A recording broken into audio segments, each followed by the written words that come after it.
ಪ್ರಧಾನಿ ನರೇಂದ್ರ ಮೋದಿ ಜನಗಳಿಗೆ ಮಾತ್ರ ಮಿತವಾದ ಜೀವನವನ್ನು ಮಾಡಿ ಪೆಟ್ರೋಲ್ ಡೀಸೆಲನ್ನು ಕಡಿಮೆ ಬಳಸಿ ಚಿನ್ನ ಕೊಳ್ಳಬೇಡಿ ಅಂತ ಹೇಳಿ ದಿಢೀರಂತ ವಿದೇಶಿ ಪ್ರವಾಸವನ್ನು ಯಾಕೆ ಕೈಗೊಂಡಿದ್ದಾರೆ ಅಂತ ಜನಸಾಮಾನ್ಯರು ಪ್ರಶ್ನೆಯನ್ನು ಕೇಳ್ತಾ ಇದ್ದಾರೆ.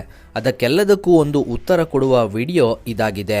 ಹಾಗಾದರೆ ಮೋದಿ ವಿದೇಶಿ ಪ್ರವಾಸ ಏಕೆ ಕೈಗೊಂಡಿದ್ದಾರೆ ಮೊದಲನೇದಾಗಿ ನೋಡೋಣ.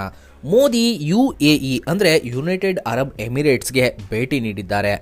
ಜಾಗತಿಕ ಯುದ್ಧ ಭೀತಿಯಿಂದಾಗಿ ತೈಲ ಸಪ್ಲೈ ಕಡಿತಗೊಂಡು ಪೆಟ್ರೋಲ್ ಡೀಸೆಲ್ ಬೆಲೆ ಏರಿಕೆ ಆಗ್ತಿರುವಂತಹ ಸಂದರ್ಭದಲ್ಲೇ ಒಪೆಕ್ ಒಕ್ಕೂಟದಿಂದ ಈ ಒಂದು ಯುನೈಟೆಡ್ ಅರಬ್ ಎಮಿರೇಟ್ಸ್ ಹೊರಬಂದಿರೋದ್ರಿಂದ ಅದು ಸ್ವತಂತ್ರವಾಗಿ ತೈಲ ಉತ್ಪಾದಿಸಿ ಮಾರಾಟ ಮಾಡಬಹುದು. ಈ ಬಗ್ಗೆ ಮೋದಿ ಅದರ ಜೊತೆಗೆ ಮಾತನಾಡಲು ಹೋಗಿದ್ದಾರೆ.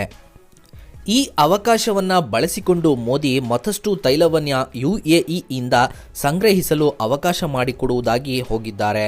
ಇನ್ನು LPG ಸಪ್ಲೈ ಕುರಿತು ಕೂಡ UAEಯ ಜೊತೆಗೆ ಮೋದಿ ಮಾತನಾಡಿದ್ದಾರೆ.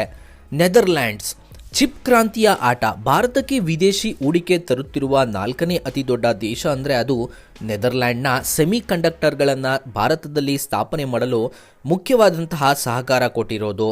ಇನ್ನು ಮೋದಿ ಸ್ವೀಡನ್ ದೇಶಕ್ಕೆ ಏಕೆ ಹೋಗಿದ್ದಾರೆ ಅಂದರೆ ಸ್ವೀಡನ್ನ ಪ್ರಸಿದ್ಧ ರಕ್ಷಣಾ ಕಂಪನಿ SAAB ಭಾರತದ ಹರಿಯಾಣದಲ್ಲಿ ಬೃಹತ್ ಫ್ಯಾಕ್ಟರಿಯನ್ನು ತಯಾರು ಮಾಡ್ತಾ ಇದೆ. ಇದು ಭಾರತದ ರಕ್ಷಣಾ ವಲಯದಲ್ಲಿ 100% ವಿದೇಶಿ ಹೂಡಿಕೆಯನ್ನು ಮಾಡ್ತಾ ಇದೆ. ಇನ್ನು ನಾರ್ವೆ ದೇಶಕ್ಕೆ ಮೋದಿ ಯಾಕೆ ಹೋಗಿದ್ದಾರೆ ಅಂತಂದರೆ ನಾರ್ವೆಯ ಓಸ್ಲೋದಲ್ಲಿ ನಡೀತಾ ಇರೋ 3ನೇ ಭಾರತ ಮತ್ತು ನಾರ್ಡಿಕ್ ಸಮಿಟ್ನಲ್ಲಿ ಮೋದಿ ಭಾಗವಹಿಸಲಿದ್ದಾರೆ.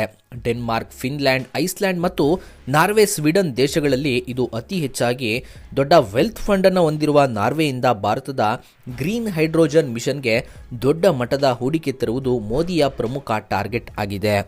ಇನ್ನು ಇಟಲಿಯ ಪ್ರಧಾನಿ ಜಾರ್ಜಿಯಾ ಮೆಲೆನಿ ಅವರ ಆಹ್ವಾನದ ಮೇರೆಗೆ ಭೇಟಿ ನೀಡುತ್ತಿರುವ ಪ್ರಧಾನಿ ಮೋದಿ ಮುಂದಿನ 5 ವರ್ಷಗಳಲ್ಲಿ ರೋಡ್ ಮ್ಯಾಪ್ ಆದ ಜಾಯಿಂಟ್ ಸ್ಟ್ರಾಟಜಿಕ್ ಆಕ್ಷನ್ ಪ್ಲಾನ್ ಅನ್ನು ಕೂಡ ಜಾರಿಗೆ ತರಲಿದ್ದಾರೆ.